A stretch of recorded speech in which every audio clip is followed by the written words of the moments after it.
저는 이렇게 노화라는 것을 특별히 눈을 통해서 최근에 많이 느끼고 있습니다. 이렇게 많이 피곤하고요. 또 더 자고 싶을 때가 많고, 특별히 코로나 걸리고 난 다음에 더 그렇더라고요.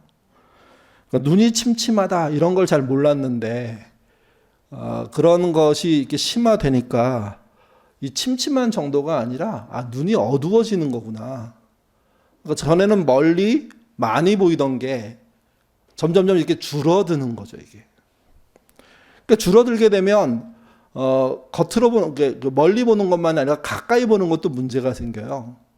목회자 입장에서 독서라는 게 굉장히 중요한데, 성경을 읽거나 책을 읽는 게 굉장히 중요한데, 그게 이렇게 만만하지 않을 때가 종종 생기는 거죠. 그래서 뭐 이런 방법 저런 방법 써보는데 잘 되지 않습니다. 그래서 이제 약간 포기하는 마음이 생기더라고요. 그래서 먼저 노화를 겪은 분한테 물어봤더니 그거 포기하면 안 되는 거라고, 빨리 적응해야 되는 거라고, 또는 조치를 해야 되는 거라고. 그래서 뭐 수술을 권하기도 하더라고요. 그래서 눈을 어떻게 하면 평생 안경 쓰지 않고 눈이 시력이 되게 좋아지는 수술이 있는데 가격은 상당히 비싸던데, 뭐 그런 권면도 하더라고요. 그러면 시야가 넓어지고 이게 불편함이 적어진다는 거죠, 이게. 그러니까 사람이 노화가 오면 거기에 갇혀버리면 아마 저는 마음의 그릇도 작아질 것 같아요. 이게. 그래서 노화를 경험하면서 앞으로 내게 닥치는 특별히 눈의 노화를 경험하면서 노화라는 걸 어떻게 극복할까, 그런 고민들 많이 생기더라고요. 눈의 노화보다 저는 좀 더 심각한 것도 한 가지 더 생각하게 됐습니다. 그게 뭐였냐면, 나이가 젊어도요, 눈의 노화는 아닌데 마음의 태화 또는 가치의 소멸 또는 믿음의 분열이라 그래야 되나요? 뭐 일단 분해라 그래야 되나요? 그러니까 자그맣게 쌓여져 있는 어떤 그동안의 인생의 어떤 마음과 가치와 믿음이 이게 흐트러져 버리는 거죠. 저는 이게 눈의 노화보다 훨씬 더 심각하다고 생각합니다. 의식이 어떻게 퇴화하냐? 젊은 사람이 의식을 늙도록 두는 거예요. 그냥 방치해 버리는 거예요. 머리를 쓴다는 건 나쁜 의미도 있지만 좋은 의미도 있거든요. 좋은 의미란 건 뭐냐면, 생각이 늙지 않도록 꾸준히 무언가를 배우고 알고, 그래서 생각을 발전시키고, 그래서 10년 전의 나보다 지금의 나가 훨씬 더 좋은 생각을 하는, 가치 있는 생각을 하는 사람이 돼야 되는데 그걸 포기하는 거죠. 그냥 잘 먹고 잘 사는 게 인생의 전부라고 생각하는 겁니다. 생각이 늙으면요, 그것만 늙지 않습니다. 의식과 가치도 소멸됩니다. 그러면 아무리 잘 산다고 하더라도 되게 형편없는 사람이 돼요. 의미 있는 걸 못하게 돼요. 이걸 믿음으로 가면요, 어떻게 되냐면 믿음이 고루해져요. 말이 맞는지 모르겠지만 믿음은 좀 싱싱함이 있어야 되거든요. 그리고 새로운 걸 받아들이는 힘이 있어야 되거든요. 근데 어느 것도 받아들이지 않고 자기가 이미 갖고 있는 전부가 전체인 것처럼 생각하고 형식적이고 고루해지는 겁니다. 이게 눈의 노화보다 훨씬 심각한 거예요, 이게.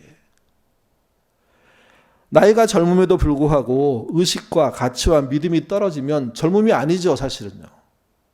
반대 경우도 있습니다. 나이가 드셨음에도 불구하고 의식과 가치와 믿음이 젊은이보다 나은 분들이 있습니다. 그런 분들이 실제 이 시대의 어른이 되는 거죠, 이게.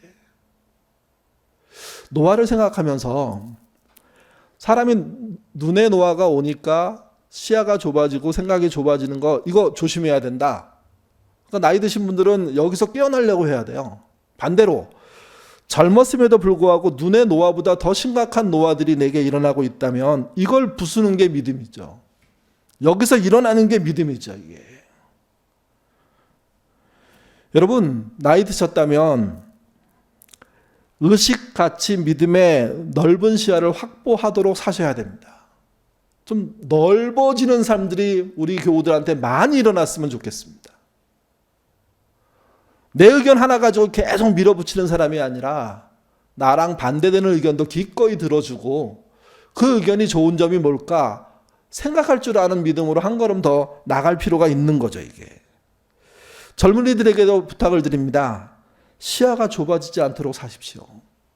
믿음이 고루해지지 않도록 사십시오. 의식과 가치가 늙지 않도록 사십시오. 아무리 젊어도 의식이 가치가 늙어버리면, 믿음이 고루해지면, 시야가 좁아지면요, 노인보다 못한 삶이 됩니다. 노인들은, 어르신들은 연세가 드셨으니까 인생의 어떤 무게라는 게 더 느껴져서 조금 물러난 듯한 모습이 있을 수 있어요. 근데 젊은이가 그렇다면 그건 죽은 거나 매 똑같은 거죠, 이게. 나이보다 늙은 인생 될 수 있습니다. 그래서 깨어나려고 하셔야 됩니다. 그런 말 있잖아요. 신체, 인생의 나이는 70인데 실제 혈관의 나이는 50세다. 이런 말 있잖아요. 그게 믿음 안에서도 가능해지는 거예요. 나이는 70세인데 믿음은요, 젊은이들이 갖고 있는 싱싱함을 가질 수 있으니까 그런 믿음을 지향점으로 하고 나이가 들었던 들지 않았던 좀 싱싱한 믿음, 활발한 믿음, 남을 것을 수용하는 믿음, 들어주는 믿음, 함께하는 믿음, 이게 필요하다고 생각합니다. 교회가 늙었냐, 늙지 않았냐의 문제는요, 그 교회에 젊은이가 있냐 없냐의 문제가 아니라 그 교우들의 신앙이 싱싱하냐예요. 그 교우들의 신앙이 소멸되고 있다면 뭐 아무리 젊은이가 많다고 하더라도 그 교회는 죽은 교회죠. 고루해지고 있다면 그냥 끝난 거예요. 그거는 아무리 많은 사람이 있다고 하더라도요.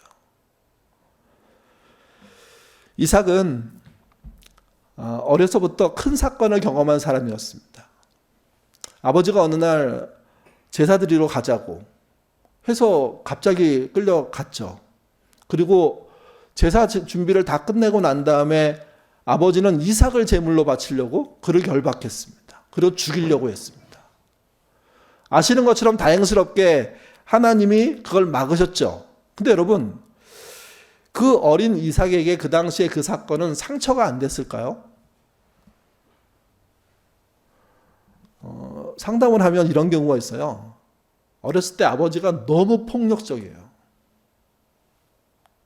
근데 자기가 성인이 돼가지고 그 폭력을 보면서 미워하고 싫어했는데 자신도 어느 순간에 폭력을 쓰고 있다는 이야기를 하게 된대요. 폭력을 쓰는 거죠, 사실은요, 이게.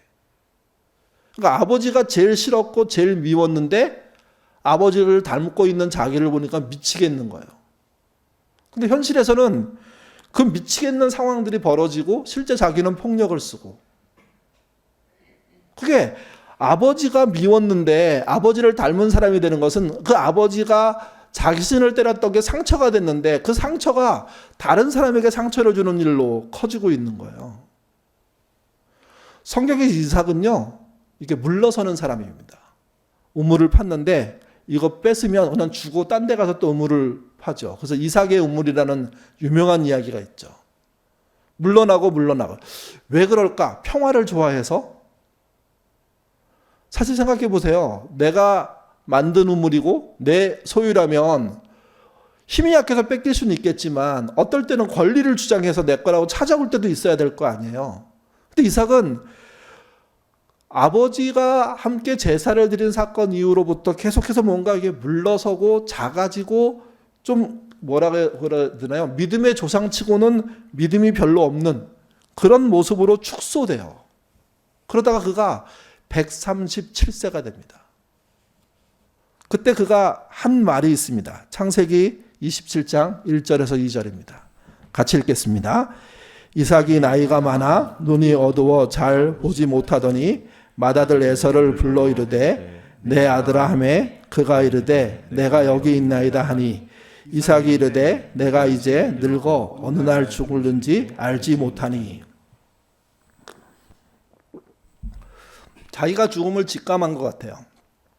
그래서 언제 죽을지 모른다는 이야기를 하기 시작했어요. 이 이야기는 이때 시작되는 이야기를 하니까 이 시점이 137세 정도 됐을 때거든요. 지금으로 치면 137세는 뭐 어마어마한 나이입니다. 근데 성경 시대에 이삭의 시대로 가면 137세는 아직 죽을 나이는 아닌 것 같아요. 왜 그러냐면 이삭은 180세까지 살거든요. 180세까지 살 사람이 137년 살았는데 그때부터 죽겠다고 이야기를 하기 시작했다면 죽을 때까지 무려 몇 년의 시간이 있는 겁니까? 43년의 시간이 있는 겁니다. 여러분 생각해 보세요. 아무리 존경하는 아버지지만 아버지가 43년 동안 43년 전부터 계속해서 나는 죽는다 이렇게 얘기했다면 그 자식들이 얼마나 힘들까요? 이게 진짜인지 가짜인지 모르겠는데요. 2층 집에 사는 어느 가정에 어머니가 돌아가셨어요. 그래갖고 이제 관을 2층에 만들어 놓고 거기서 장례를 치르고 이제 내려오다가 이게 그 난간 손잡이에 관이 꽝 부딪혔는데 어머니가 살아나셨어요. 그게 2번 그랬대요. 2번. 한 번이 아니라. 3번째 똑같은 일이 벌어진 거예요. 여러분 자식들이 관을 가지고 내려올 때 어떻게 했는 줄 알아요?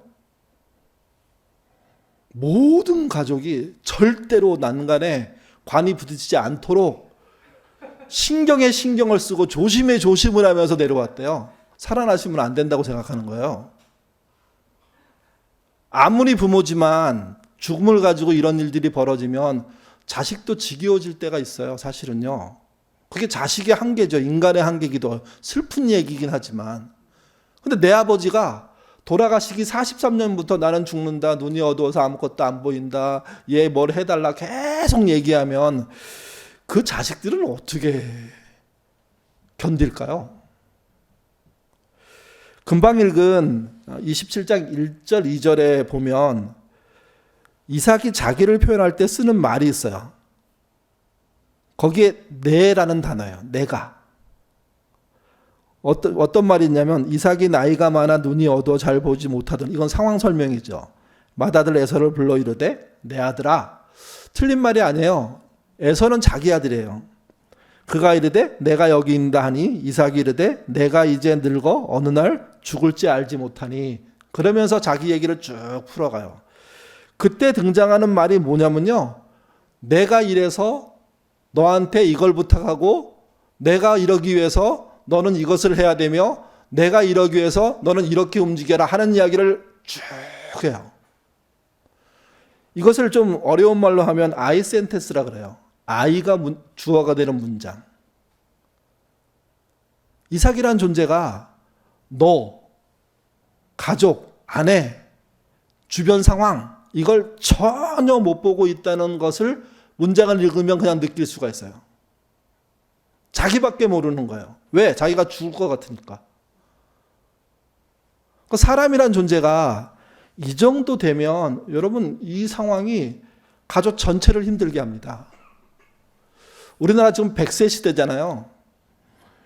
이삭의 이야기를 100세 시대에 대입하면 76세 되신 분이 100세 가야 죽는데 23년 동안 똑같은 이야기를 한다는 거예요. 그로 인해서 생긴 그 가정의 파괴라는 게, 가정의 어려움들이라는 게 얼마나 심했을까요? 실제 이삭은 가족을 파괴합니다. 자기의 욕심, 자기의 좁은 시야 때문에. 사랑하는 어르신들 잘 들으셔야 됩니다. 내가 나 안에 갇혀서 너무 좁은 시야로 사시면 나로 인해서 나의 가족들이 쉽지 않은 삶을 살 수 있어요. 그래서 여러분 좁은 시야에서 벗어나려고 하셔야 돼요. 넓은 시야를 가지려고 하지. 그게 믿음인 거예요. 믿음을 갖고 있음에도 불구하고 진짜 고루하고 진짜 좁고 자기밖에 모르는 이야기를 할 수밖에 없는 존재로 추락하는 건 그래서 위험해요. 왜 그러냐면 이삭처럼 행동할 수 있거든요. 이삭이 이제 큰아들을 불렀습니다. 그리고 뭘 하라고 하는지 한번 보십시오. 3절 4절입니다. 읽겠습니다. 그런즉 내 기구 곧 화살통과 활을 가지고 들어가 나를 위하여 사냥하고 내가 즐기는 별미를 만들어 내게로 가져와서 먹게 하여 내가 죽기 전에 내 마음껏 내게 축복하게 하라. 그때 축복은 장자의 축복을 말해요. 앞에서는 내가란 말이 2번밖에 안 나왔지만 3, 4절로 오면 내가란 말이 즐비하게 막 이어집니다. I 센텐스가 계속 I가 주어가 되는 문장, 내가 주어가 되는 문장들이 계속 나옵니다. 에서야한테 요즘 어떻게 지내니? 힘든 거 없니? 어렵지? 인생은 그렇게 어려워. 힘냈으면 좋겠어. 내가 너를 사랑한단다. 걱정하지 마. 잘 될 거야. 이런 말 한마디도 없어요. 오직 내가 지금 이런 상황이기 때문에 내가 이걸 해야 되겠다. 그러니 너는 내 뜻대로 움직여라. 이 얘기를 계속하고 있는 거예요. 이 일에 이제 처음 반응이 등장하는 게 누구냐? 작은 아들입니다. 이 얘기를 몰래 듣고 난 다음에 그가 아버지가 형한테 해야 될 축복을 가로채죠. 그럴 때 이제 거짓말을 하는 장면에도 보면 19절 같이 읽어보겠습니다. 야곱이 아버지에게 대답하되 나는 아버지의 맏아들 에서로소이다. 아버지께서 내게 명하신 대로 내가 하였사오니 원하건대 일어나 앉아서 내가 사냥한 고기를 잡수시고 아버지 마음껏 내게 축복하소서. 이게 이제 작가가 참 대단한 사람이라는 거예요. 이들 부자 관계가 왜 어그러져 있느냐, 어떻게 망가졌느냐를 보여주는데 그게 아이라는 주어로만 계속 설명하는 거예요. 아버지는 끊임없이 자기 얘기를 하는데 그래서 아들은 어땠을까 봤더니 지금 속이고 있는 아들도 자기 얘기만 하는 거죠. 내가 이렇게 했습니다. 공로 인정해 달라는 거예요. 내가 이렇게 했습니다. 내가 이렇게 나중에 걸리더라도 이해해 달라는 거예요. 이게 사실은요. 왜? 내가 한 거니까. 내가 아버지의 뜻을 알았으니까. 아버지의 뜻을 맞추고 있으니까. 아버지는 나한테 해줘야 될 거 해. 그게 장자의 축복이죠. 이게. 뒤늦게 에서가 옵니다. 에서는 어떻게 했을까요? 같이 보시죠. 36절입니다. 읽겠습니다. 에서가 이르되 그의 이름은 야곱이라 함이 합당치 이게 저기죠. 야곱이 아니라 알았던 거죠. 이제 합당치 아니하나이까 그를 나를 속임이 이것이 두 번째이니이다. 전에는 나의 장자 명분을 빼앗고 이제는 내 복을 빼앗나이다. 또 이르되 아버지께서 나를 위하여 빌 복이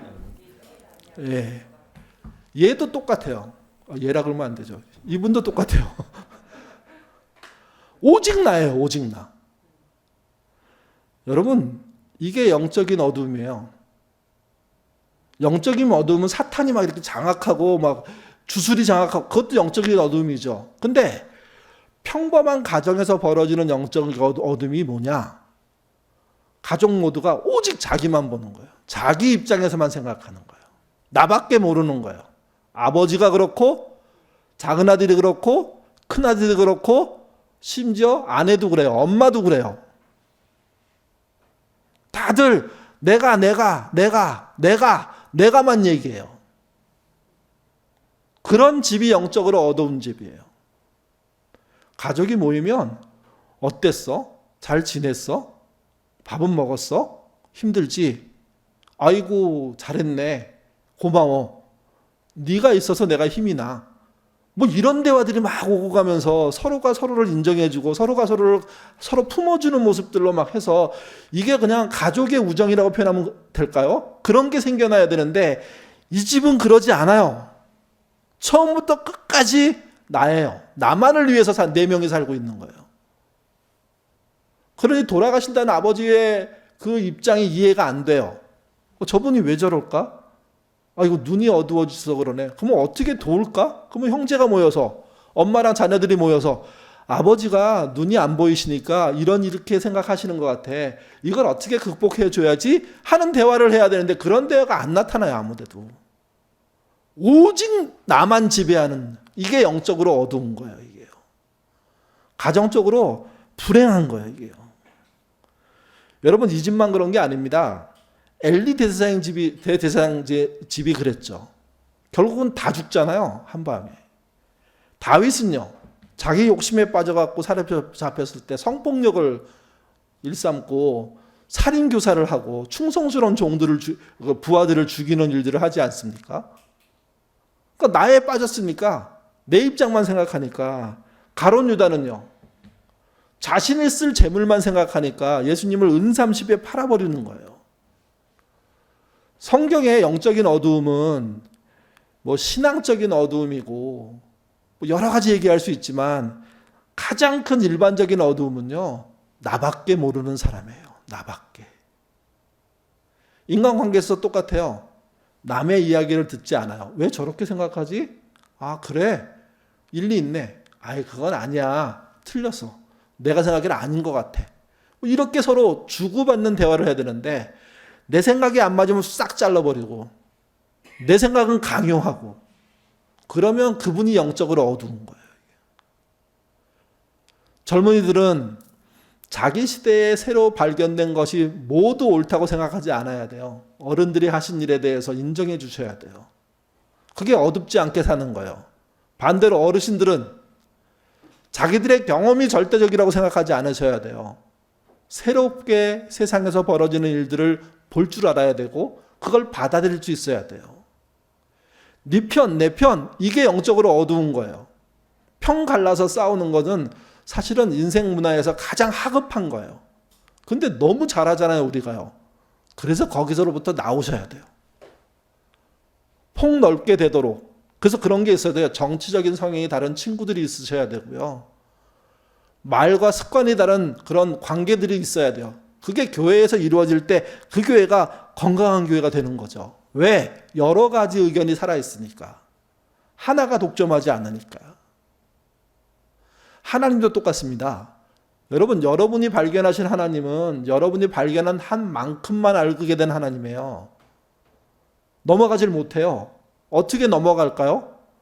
아들람으로 치면 아들람 10명이 모였을 때 10명의 하나님을 만난 과정들을 전부 들으면서 아, 하나님은 내가 만난 방법 말고도 이렇게 만나주시는구나를 알게 되면 10배로 커지는 거예요. 근데 이 10배는 더 커질 가능성이 있는 거예요. 근데 오직 내 방법으로 하나님을 소개하고 만나야 된다고 얘기하면 하나님을 전 우주적이고 전능한 분인데 한없이 작은 곳에 넣어버려갖고 포장해버리는 거죠. 그게 포켓몬하고 뭐가 달라요? 그게. 나이가 늙으면 몸이 늙죠. 나이가 들면 몸이 늙죠. 눈이 어두워지죠. 그렇다고 해서 의식의 눈, 가치의 눈, 믿음의 눈이 어두워져서는 안 됩니다. 깨우셔야 돼요. 오늘 본문이 어떻게 이길지, 이걸 어떻게 깨울지 얘기해 주는 본문입니다. 아까 읽었지만 베드로전서 5장 7절에서 9절 말씀 어떻게 깨울지 한번 답을 찾으면서 읽어보시길 바랍니다. 읽겠습니다. 너희 염려를 다 주께 맡기라. 이는 그가 너희를 돌보심이라. 근심하라 깨어라. 너희 대적 마귀가 오는 사자같이 두루다니며 삼킬 자를 찾나니 너희는 믿음을 굳건하게 하여 그를 대적하라. 이는 세상에 있는 너희 형제들도 동일한 고난을 당할 줄을 알미라. 제일 끝에 보면 너희 형제들도 동일한 고난을 당한대요. 모두가 겪는 문제라는 거예요. 모두가 겪는 문제다. 어떻게 어두워지는 내 삶을 깨울 수 있을까? 그 첫 번째가 뭐냐면 염려를 다 주께 맡기라고 얘기합니다. 이게 무슨 말일까요? 염려를 다 맡긴다. 말은 그럴싸한데 쉽진 않아요. 맡길 수가 없잖아요. 이게. 이렇게 생각해 보시면 어떨까요? 여러분을 찾아와서 염려를 일으키는 사람. 이걸 가스라이팅 한다고 얘기하는데요. 자기를 확 불질러가지고 뭐라고 해야 되나? 그 일로 쑥 들어가게 만드는 사람. 쓸데없는 걱정을 하게 만드는 사람. 편향된 생각을 하게 만드는 사람. 미움을 일으키는 사람. 적대감, 편가름하는 사람. 여러분, 나만 생각하게 하는 사람. 오늘 본문의 주제로 가면요. 그게 염려를 일으키는 존재예요. 이 존재를 주님께 맡긴다는 뜻이 뭘까요? 주님에 의해서 그를 밀어내야 된다는 거죠. 그렇게 못하도록 막아야 된다는 거죠. 멋있는 말로 가스라이팅 해서 나를 불질러버리고 나는 불안에 빠지게 하고 그 사람은 사라졌는데 그가 준 영향력으로 계속 염려에 빠진다면 여러분 그 염려를 주는 사람을 조심하셔야 돼요. 거리두기 하셔야 돼요. 진짜. 만나기만 하면 내가 불안해지고 만나기만 하면 내가 걱정에 휩싸이고 만나기만 하면 내가 어려워진다. 여러분 거리두기 하셔야 돼요. 오늘 본문의 마귀는 그 사람이에요. 그런 상황이에요. 그런 상황. 직장에 그런 동료가 있다. 조심하셔야 돼요. 물론 긍휼히 여겨야죠. 불쌍히 여겨야죠. 안타깝게 생각해야죠. 근데 가스라이팅을 당하면 안 돼요. 그에 의해서 내가 조종당하면 안 된다는 거예요. 그가 집어넣은 말 때문에 내가 분노하고 잠 못 자고 힘들어해서는 안 된다는 얘기예요, 이게. 그래서 염려란 말을 좀 바꾸면 나를 휘둘르려고 하는 그런 존재들에 대해서 여러분 깨어 있으셔야 돼요, 이게. 그 사람들을 조심하고 그 사람들이 마귀가 될 수 있다는 생각을 가지셔야 돼요. 아이, 그 사람은 마귀야, 이렇게 말할 수는 없어요. 그런 존재들이 나에게 마귀 역할을 하는 거죠, 이게. 또 하나는요, 습관적으로 보는 거 조심하셔야 돼요. 우리 이제 TV 채널을 이렇게 키면 보는 것만 보지 않나요? 다양하게 보세요. 주로 보는 거 보죠. 근데 그런 게 나를 염려로 빠뜨리는, 나를 시야를 좁게 만드는, 나만 생각하게 만드는 거라면 조심하셔야 돼요. 그런 채널, 그런 신문, 그런 유튜브 조심하셔야 돼요. 거기서 벗어날 수 있으셔야 돼요. 벗어나도 불편해지지 않도록 이야기를 듣고 이해하려고 노력하는 시선을 그래야 뭐냐면 균형 잡힌 시야를 가질 수 있습니다. 문제는 이거예요. 습관적으로 나를 길들이고 있는 것들이 있는데 그게 뭔지도 모르는 채 끌려다닌다면 그게 염려에 빠지는 거예요. 왜? 세상에 없는 염려를 그들이 만들어주거든요. 벌어지지 않는 사건들을 벌어진 것처럼 이해시켜주거든요. 어느 날 다른 사람에게 그 얘기 했더니 다들 저 사람 뭐야? 이런 반응 돌아오면 손해는 누가 보는 거냐면 내가 보는 거예요. 내가 갇혀있기 때문에. 그럼 어떻게 의식을 깨울까? 좀 더 다양한 걸 볼 필요가 있겠죠. 근데 그것으로 신자는 부족해요. 신자는 확실하게 다른 세상 사람들과 다른 뚜렷한 의식을 갖게 해야 될 일인데 그게 두 가지예요. 첫 번째가 뭐냐면요. 성경을 꼭 봐야 돼요. 거기서 여러분 시선을 얻으셔야 돼요. 세상을 어떻게 봐야 되는지를 얻으셔야 돼요. 또 하나, 기도를 또 꼭 하셔야 돼요. 신자는 기도하지 않고 어떤 것도 할 수 없는 존재가 돼야 돼요. 성경을 읽을 때는 질문이 하나 있어요. 하나님이 어떤 분이신가 하는 질문을 가지고 계속 읽으셔야 돼요. 기도할 때는요. 내가 필요한 걸 얻기 위해서가 아니라 하나님의 뜻을 알려달라고 기도하셔야 돼요. 그래서 내가 빠져있는 그런 블랙홀과 같은 곳에서 나올 수 있는 계기를 신앙이 이끌어줘야지, 하나님이 이끌어주셔야지, 말씀과 기도가 이끌어줘야 살아나는 거예요. 신자는 그런 기회를 갖고 있는 사람들인 거예요, 이게요. 근데 이런 걸 하지 않고 오직 내 주장만 하기 시작하니까 믿는데 더 나빠져요. 누구처럼 돼요? 이삭처럼 돼요. 이삭의 가족처럼 돼요. 여러분, 이거 진짜 불행한 겁니다. 오늘날 이삭의 가족처럼 되는 집들이 생겨난다면 그것처럼 비극이 어디 있습니까? 오늘날 엘리 대제사장 같은 집이 생겨난다면 그것처럼 불행이 어디 있습니까? 오늘날 가룟 유다 같은 사람들이 생겨난다면 그것처럼 불행이 어디 있습니까? 여러분, 그들 모두는요 신앙 안에 있었어요. 심지어 예수님 옆에 있었어요. 근데 나만 보니까, 염려를 하나님께 맡기지 않으니까, 맡기려고 애써보지 않으니까 그런 일들이 벌어진 거죠. 우리도 그럴 가능성이 있습니다. 어떻게 해야 될까요?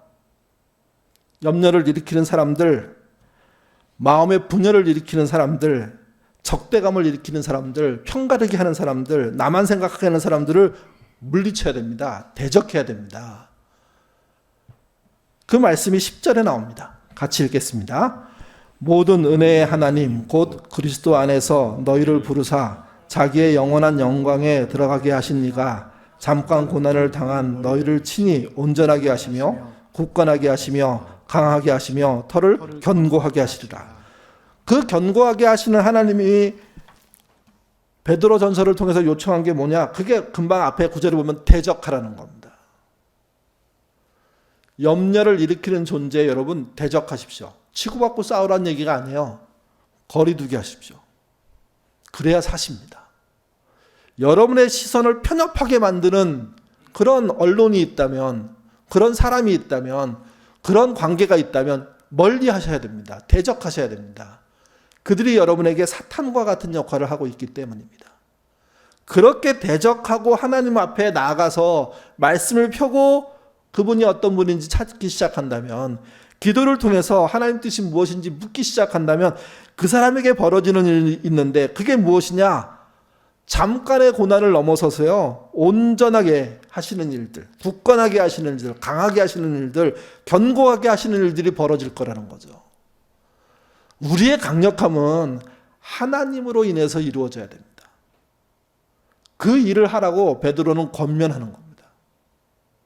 이삭처럼 나 중심의 세상을 만들어서 가족까지 그렇게 만들지 말고, 오히려 그런 관계들을 잘 펼쳐서 넓고 깊게 그리고 행복하게 이해하는 관계들을 만들라는 거죠.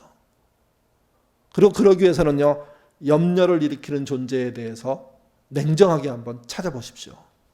그리고 거리두기 하시기를 바랍니다. 그게 대적입니다. 그게 여러분의 영적인 어둠에서 벗어날 수 있는 길입니다.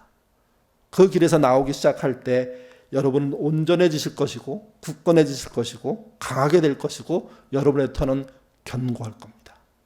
그 길로 걸어가시는 저와 여러분 되시기를 주님의 이름으로 부탁드립니다. 기도하겠습니다. 하나님, 우리는 세상의 다른 것들로 인해서 조종당할 때가 너무도 많은 존재입니다. 나를 움직이고 있는 것이 뭘까? 깊이 한번 묵상하는 우리가 될 수 있도록 인도하여 주옵소서. 나를 움직이는 것이 돈이어서는 안 됩니다. 나를 움직이는 것이 나의 명예, 성공이어서만은 안 됩니다. 돈도 필요하고 명예와 성공도 필요하지만, 그러나 더 중요한 것은 우리는 신자들입니다. 하나님이 무엇을 이 세상에서 이루고자 하시는지, 하나님의 뜻이 무엇인지 여기에 잇대어 있어야 된다고 우리는 확신합니다. 그러기 위해서 말씀을 펴고 기도하게 도와주시고, 말씀을 통해서 하나님을 만나고 기도를 통해서 하나님의 뜻을 찾는 그런 신자 되도록 인도하여 주옵소서. 그럴 때 우리를 염려에 빠지게 하는 존재들을 이길 수 있습니다. 우리를 집어삼키려고 하는 우는 사자와 같은 마귀들을 물리칠 수가 있습니다. 그들을 물리쳐야 우리의 영적인 어두움을 이겨낼 수 있는 겁니다. 깨칠 수 있는 겁니다. 그런 예인교회 식구들 되도록 하나님 인도하여 주옵소서. 특별히 하나님, 우리의 삶 속에 우리의 관계들을 나 중심으로 만들지 않기를 원합니다. 특별히 부모들이 가정을 나 중심으로 만들지 않기를 원합니다. 우리라는, 가족이라는 그런 좋은 관계들로 갈 수 있는 틀들을 개발하게 하시고, 서로가 서로를 어여삐 여기며 긍휼히 여기며 사랑하며 따뜻하게 받아주려고 애쓰는 그런 멋진 가정, 우리의 믿음을 통하여서 만드는 은혜 있도록 도와주옵소서. 이삭의 가정처럼만 되지 않도록 우리의 삶의 목표를 좀 세우게 도와주시고, 이삭으로부터 벗어나 이삭의 대안이 되는 정말 의미 있는 가족과 의미 있는 관계들, 직장생활, 교회생활 할 수 있도록 인도하여 주옵소서. 특별히 하나님, 우리의 믿음이 굳건해지기를 원합니다. 강건해지기를 원합니다. 염려를 하나님께 맡기는 존재 되기를 원합니다. 인도하여 주옵소서. 감사하며 예수님 이름으로 기도드립니다. 아멘.